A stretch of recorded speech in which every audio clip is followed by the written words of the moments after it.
Sit లట్టు పొట్టుకు భయపడం. Sit ఎన్నిసార్లు పిలిచినా వెళ్తాం.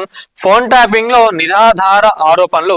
సింగరేణి వ్యవహారంలో దృష్టి మార్చేలా కుట్ర. మీడియా సమావేశంలో హరీష్ రావు మాట్లాడుతూ చెప్తా ఉన్నారు, దాదాపు 7 గంటల పాటు ప్రశ్నించిన సిట్. మీరు సిట్లు వేసినా ఏది చేసినా ఇదంతా డైవర్షన్ పాలిటిక్స్ అంతే గాని మీరు పీకి కట్టలు కట్టేది ఏం లేదు.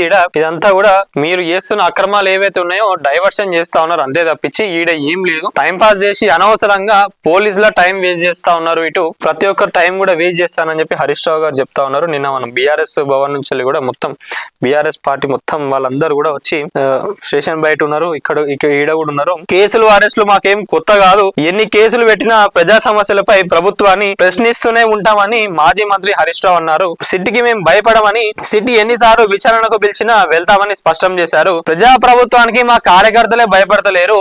ఆఫ్టర్ ఆల్ మీరెంత, మీరు చేసేదెంత, మా కార్యకర్తలే భయపడినప్పుడు మేమేంది భయపడదని చెప్పి కూడా కేటీఆర్ గారు చెప్తా ఉన్నారు. ఫోన్ ట్యాపింగ్ కేసులో విచారణ అనంతరం తెలంగాణ భవన్ లో హరీష్ రావు మాట్లాడుతూ మీడియాతో మాట్లాడుతూ ఫోన్ ట్యాపింగ్ కేసులో నాపై నిరాధార ఆరోపణలు చేశారని, విచారణ పేరుతో సమయం వృధా చేశారని అన్నారు. నోటీసులు వస్తే పారిపోమని, ఎన్ని విచారణలు అయినా ఎదుర్కొంటామని చెప్పిండ్రు. ప్రత్యేక తెలంగాణ కోసం సమైక్య రాష్ట్రంలో ఎన్నో కేసులు ఎదుర్కొన్నామని చెప్పారు. ప్రభుత్వాన్ని విమర్శిస్తే కేసులు పెడుతున్నారని, కేసులు అరెస్టులు మాకు కొత్తేమీ కాదని చెప్పి చెప్తా ఉన్నారు. కాంగ్రెస్ ప్రభుత్వం కుంభకోణాలకు నిలయంగా మారిందని, మంత్రుల మధ్య వాటాలు పంచాయతీ నడుస్తుందని ఆరోపించారు.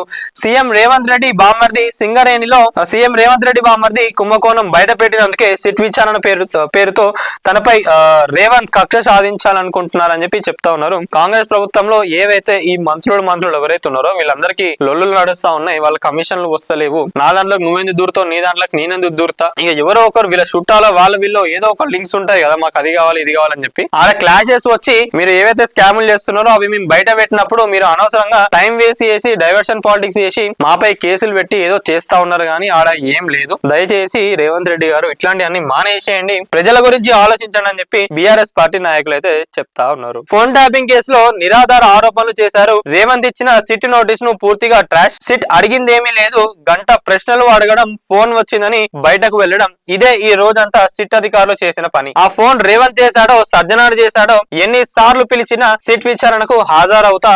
కేసీఆర్ నాయకత్వంలో ఎన్నో కేసులు ఎదుర్కొన్నాము. మీరిచ్చిన నోటీసులకు నాకు దక్కిన గౌరవం భావిస్తున్నా. ఫోన్ ట్యాపింగ్ కేసులో హైకోర్టు, సుప్రీంకోర్టు రెండు నాపై కేసులు కొట్టేశాయి. నాకు నైతిక మద్దతు ఇచ్చిన పార్టీ వర్కింగ్ ప్రెసిడెంట్ కేటీఆర్ కు ధన్యవాదాలు. సంఘీభావం తెలిపిన పార్టీ నేతలకు శిరస్సు వంచి నమస్కరిస్తున్నాను.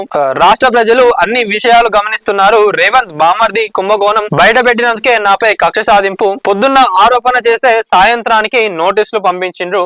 బొగ్గు కుంభకోణంపై హైకోర్టు జడ్జికి ఆధారాలు ఇస్తాం. బొగ్గు కుంభకోణంలో మొదటి లబ్ధిదారుడు రేవంత్ బామ్మర్ది సృజన్ రెడ్డి. అతడు 1000 కోట్ల కుంభకోణానికి తెరతీశాడు. దీనిపై సిట్టింగ్ జడ్జితో విచారణ జరిపించాలని డిమాండ్ చేశాం. సింగరేణి టెండర్ సైట్ విజిట్ అంశంపై మేము ప్రశ్నించాం. దేవుడిపై ఓట్లు వేసి మోసం చేశావు అంటూ యాదాద్రిలో రేవంత్ కేసు పెట్టించాడు.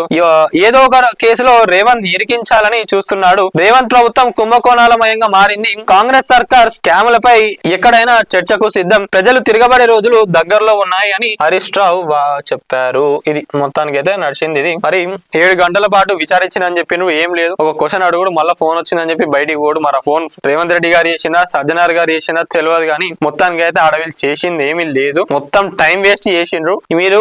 మీరు చేసిన స్కాములు ఏవైతే ఉన్నాయో అవన్నీ బయట పెడుతున్నాం కాబట్టి మీరు భయపడి ఇట్లాంటి కథలు చేస్తా ఉన్నారు అంతే తప్పించి ఏం లేదని చెప్పి హరీష్ రావు గారు అయితే చెప్తా ఉన్నారు. మరి కేటీఆర్ గారు మీరు సపోర్ట్ చేసిండ్రు, ఇంకా పార్టీ నాయకులు ఎవరైతే ఉన్నారో వాళ్ళందరికీ కూడా శిరస్సు వంచి థ్యాంక్ యూ చెప్తున్నారు హరీష్ రావు గారు. ఇది మరి దీనిపైన మీరేమనుకుంటారు అనేది కామెంట్ లో తెలపండి. మొత్తానికి అయితే ఒక డైవర్షన్ పాలిటిక్స్ అయితే చేస్తా ఉన్నారు అని చెప్పి ప్రతి ఒక్కరు అంటా ఉన్నారు. మరి ఇప్పుడు మున్సిపల్ ఎలక్షన్స్ కూడా రాబోతున్నాయి. దాంట్లో ఏ పార్టీ గెలుస్తుంది, మెజారిటీ సీట్స్ ఎవరికి వస్తాయి ఏందనేది కూడా చూడాలి. ఎవరికి వచ్చినా కూడా ఒకటి ఆలోచించుకోండి. ప్రజా ప్రభుత్వం అయితే ఒకటే చెప్తున్నది ఏంటంటే మా దగ్గర ఫండ్స్ లేవు, అందుకే మేము ఏం చేస్తలేము, ఏదైనా ఇయ్యాలన్నా మేము హామీలు ఇచ్చినాం కానీ తెలంగాణను ఈ రోజు బీఆర్ఎస్ ప్రభుత్వం ఆగం చేసిందని చెప్పి కాంగ్రెస్ నాయకులు చెప్తా ఉన్నారు. మరి ఫండ్స్ లేనప్పుడు మీరు కార్పొరేటర్లు మీరు మున్సిపల్ ఎలక్షన్స్ లో గెలిచి కూడా చేసేది ఏం లేదని అనుకోవాలి కదా. మరి బీఆర్ఎస్ పార్టీని గెలిపించినా కూడా వాళ్ళు కూడా ఏం చేయరు, ఎందుకంటే వాళ్ళ అధికారంలో లేరు కాబట్టి వాళ్ళు కూడా ఏం చేయరు. ఒక మంచి నాయకుడిని మున్సిపల్ ఎలక్షన్స్ లో ఎన్నుకోండి. యువతను ముందుకు రాణించేటట్టు ప్రయత్నాలు చేయండి. ఎవరైతే మీ ఏరియాని మంచిగా డెవలప్ చేస్తారని అనుకుంటున్నారో వాళ్ళను మీరు ఏ పార్టీలో నిలిచబెట్టి గెలిపించినా మీ ఏరియాని డెవలప్ చేయించుకునే పనులలో మీరు ఉండండి అంతే.